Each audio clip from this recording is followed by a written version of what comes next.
सत्यवादी दुबे दोगले की औलाद ये कौन सी फिल्म लाया है? हमें उसकी सूरत देखनी है, उसकी बहादुरी की चर्चा नहीं सुननी। अरे जंग के मैदान में कोई भी तिस्मार खा बनकर वीर और परमवीर चक्र झटक लेता ही है, लेकिन वो कितना भी बहादुर क्यों ना हो, मेरी तलवार की धार से और गोलियों की बौछार से उसे कोई नहीं बचा सकता, कोई नहीं। ना तलवार की धार से ना गोलियों की बौछार से, बंदा डरता है तो सिर्फ परवरदिगार से।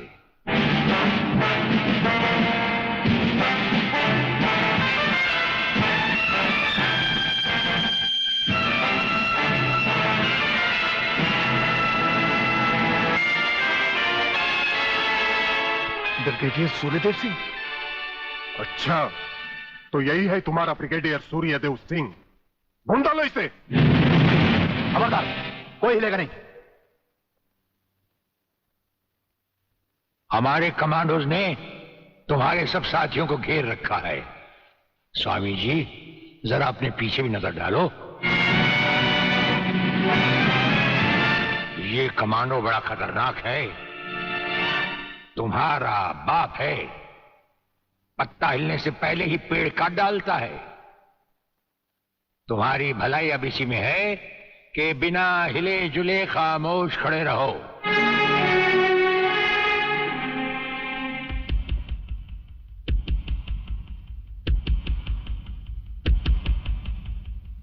दुबे नाम है सत्यवादी, सत्यवादी दुबे। जैसे गधे की पीठ पर घोड़े की जीन अच्छी नहीं लगती, वैसे ही तुम्हारे कंधों पर ये सितारे अच्छे नहीं लगते। और ये कमरबंद पेटी भी अच्छी नहीं लगती।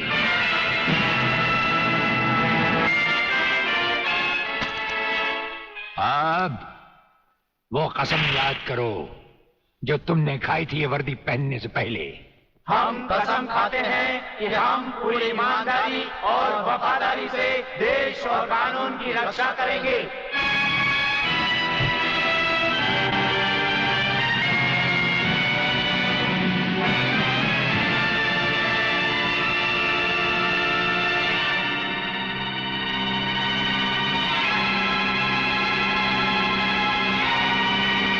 हम तुम्हें सिर्फ ये बताने आए हैं कि अगर तुमने तिरंगे के खिलाफ कोई भी कदम उठाया तो हम तुम्हें वो मौत देंगे जो ना तो किसी कानून की किताब में लिखी होगी और ना ही कभी किसी मुजरिम ने सोची होगी।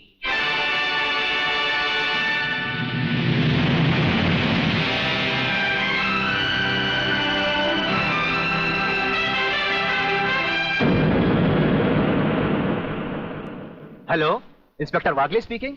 No, suspended inspector Shivajirao Wagle speaking. Sir, DSP साहब ने आपको अर्जेंट बुलाया है, कल से ड्यूटी ज्वाइन करनी है। फिर?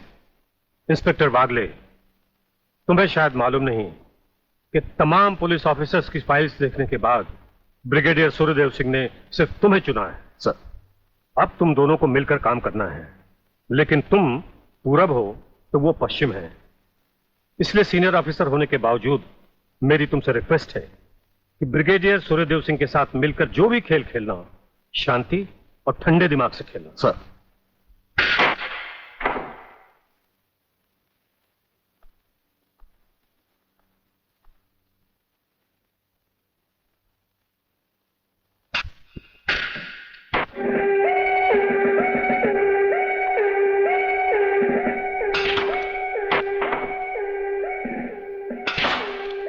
बड़े प्यार से खेलते हैं आप। असली खिलाड़ी मरने वाले दुश्मन को पता भी नहीं चलने देते कि कब होगी उसकी मौत। तो फिर प्रलयनाथ को छोड़ क्यों दिया? क्या उससे गले मिलने गए थे? गले मिलने गए थे, उसके गले का माप लेने गए थे कि वो फंदे की मौत मरेगा या हमारे पंजे की। वागले, गर्मजोशी अच्छी चीज है लेकिन हमेशा काम नहीं आती। तुमने तो देखा ही होगा कि इसी गर्मजोशी की वजह से तुम कई बार सस्पेंड हो चुके हो। नौकरी की परवाह है किसको? यहां है कौन अपने पीछे रोने वाला? इस ईमानदारी की वजह से बहुत कुछ भुगता है, कोई तकरार नहीं है सर। लेकिन ये गुनाहगार कानून को हाथ में लिए फिरते हैं और मैं हमेशा कानून के दायरे में रहकर काम नहीं कर सकता। अपना तो उसूल है, पहले लात, फिर बात, उसके बाद मुलाकात। भाई वागले, अपना तो उसूल है, पहले मुलाकात, फिर बात, और फिर अगर जरूरत पड़े तो लात। बड़ी उम्मीद थी आपसे, लेकिन अब पता चला आपका रास्ता अलग, मेरा रास्ता अलग। आप नरम खून के, मैं गर्म खून का। हम एक साथ काम नहीं कर सकते सर। वागले, तुमने समझा कि जिंदगी में सिर्फ तुमने ही बहुत कुछ खोया है। इस इंसान को देखो, जब चाहता ये घर बसा सकता था, लेकिन नहीं। इस अकेली जान को हमने अपने देश के लिए उठा रखा है। दोनों का मकसद एक है, मंजिल एक है, सिर्फ रास्ते अलग अलग है। नहीं वागले, हमारे रास्ते भी एक हैं, मंजिल भी एक है। और फिर इतनी बड़ी दुनिया में तुम्हारा कौन है? कोई भी नहीं, सिवाय फर्ज के। इस दुनिया में हमारा कौन है? कोई भी नहीं, सिवाय फर्ज के। अगर फर्क है तो सिर्फ सोचने के ढंग में और काम करने के तरीके में। अब हमें इस फर्क को मिटाते हुए ये युद्ध एक साथ लड़ना होगा। खोल दो इसे। हेलो। अंधे के हाथ बटेर लग जाए तो वो शिकारी नहीं बन जाता गेंडा स्वामी। जिसे तुम प्रोफेसर खुराना समझे बैठे हो, वो दरअसल तुम्हारा अपना ही एजेंट है, जो फ्रांस से प्रोफेसर खुराना का साई की तरह पीछा करता आ रहा है, समझे?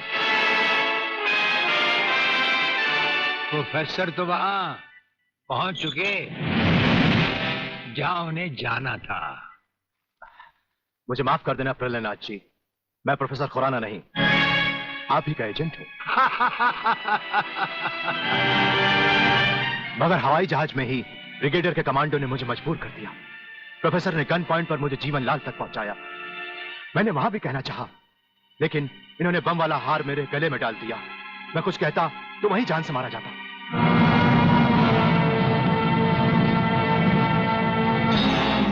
तुम वहां पर भी मारे जाते और यहां पर भी मारे जाओगे।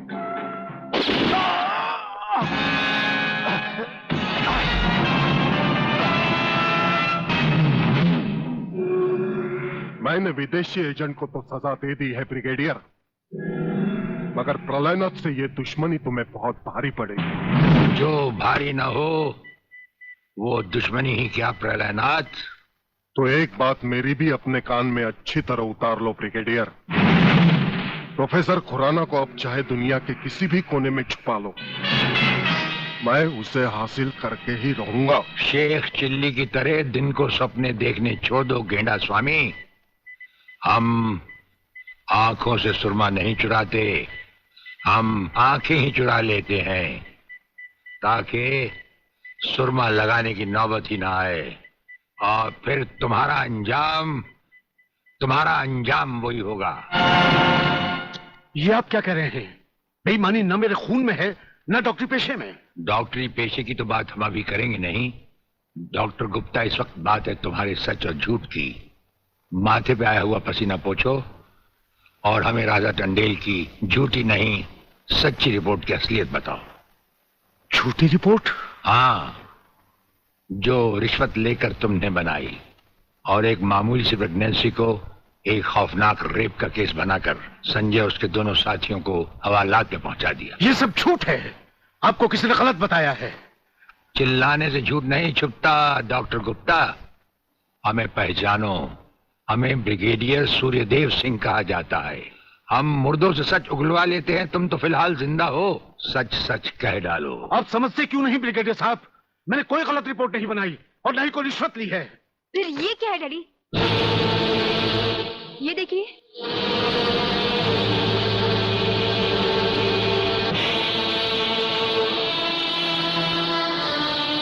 ये रुपए आपके कबड़ में थे डैडी।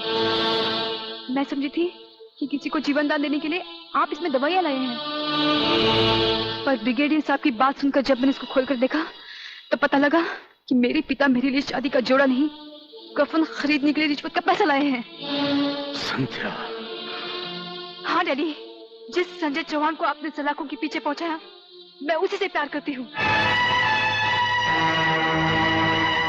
अगर संजय को कुछ हो गया तो मैं जिंदा नहीं रहूंगी, मैं मर जाऊंगी। देखा डॉक्टर, हराम के पैसे का रंग। जिस पैसे से तुम अपनी बेटी की शादी बड़ी धूमधाम से करना चाहते थे, वही पैसा अब उसी बेटी का सुहाग छीन सकता है। अब भी वक्त है डॉक्टर, सब कुछ सच सच कह दो।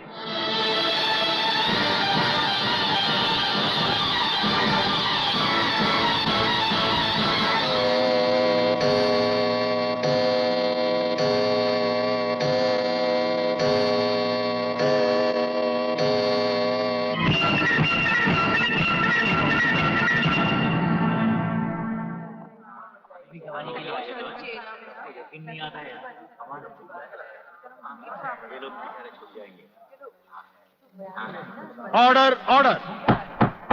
अब डॉक्टर गुप्ता बयान देंगे, जिससे सारी अदालत के सामने जाहिर होगा कि असलियत क्या है। जज साहब, मिस राधा टंडेल के बलात्कार की झूठी रिपोर्ट मैंने ही तैयार की थी। सच्चाई यह है वो पेट से थी और उनका अबॉर्शन मैंने ही किया था। जज साहब, मैंने अपना जमीन बेच दिया था। मैं अदालत के सामने कबूल करता हूं कि मैं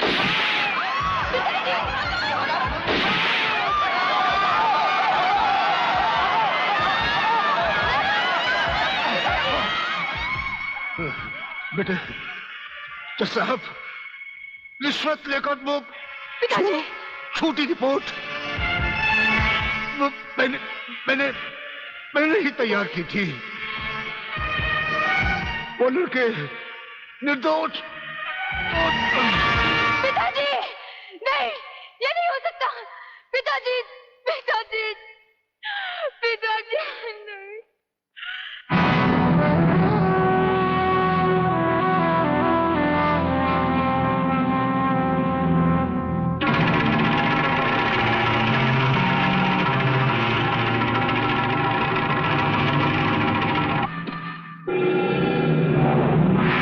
राजन मेरे चश्मदीद गवाह और उसके दोस्तों की आज कोर्ट से रिहाई हो चुकी। मैं चाहता हूं उन तीनों की इस दुनिया से भी रिहाई कर दो। कल ही रक्षाबंधन के दिन।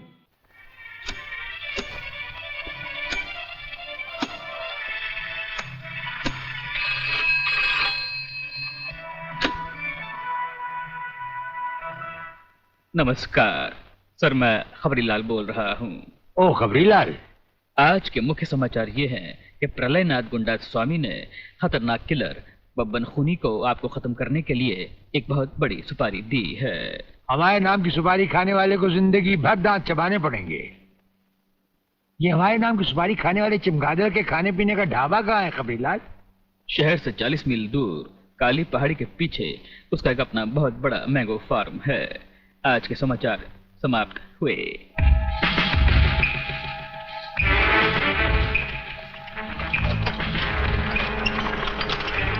चौबे गंगवा, ये माल जो तू आसाम और यूपी भेज रहा है तगड़ा है ना? तगड़ा क्या सरकार, ये नंबर 1 फसल है, नंबर 1। अरे 25 मीटर दूरी पर जाती हुई गाड़ी को ये ऐसे उड़ाता है।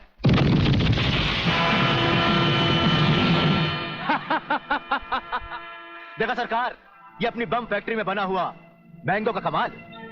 यूपी और असम में आतंक फैलाने के लिए ये माल तो ठीक है, पर मुझे वो माल बता जो ब्रिगेडियर सूर्यदेव सिंह को उसकी गाड़ी के साथ जलाकर उसे राख कर दे। वो भी तैयार है सरकार।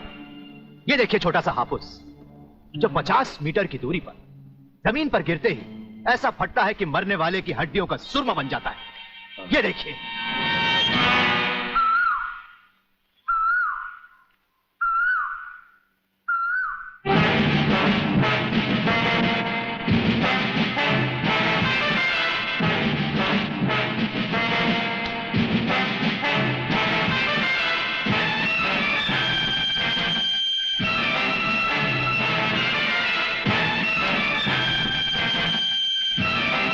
कौन हो तुम? लगता है बब्बन मियां ने कल रात अपनी आंखों में सुरमा नहीं लगाया, जरा कम दिखाई देता है। ब्रिगेडियर सूर्यदेव सिंह? हाँ, ब्रिगेडियर सूर्यदेव सिंह। बब्बन मियां, हमें तो उसी के हाथों से मरना है जिसने हमें इस दुनिया में पैदा किया। तुम सब अपने आप को हमारे हवाले कर दो, वरना तुम्हारा बनाया हुआ आमों का बागीचा तुम सबका अपने हाथों से बनाया हुआ कब्रिस्तान बन जाएगा। तो आओ आगे और पकड़ लो मुझे, मगर इतना याद रखना कि जहां तुम खड़े हो उस पेड़ से लेकर मैंने अपने चारों तरफ माइंस बिछा रखी हैं। अगर इसके अंदर तुमने पैर रखने की भी कोशिश की तो तुम्हारे चीचड़े उड़ जाएंगे। यकीन नहीं आता तो ये देखो।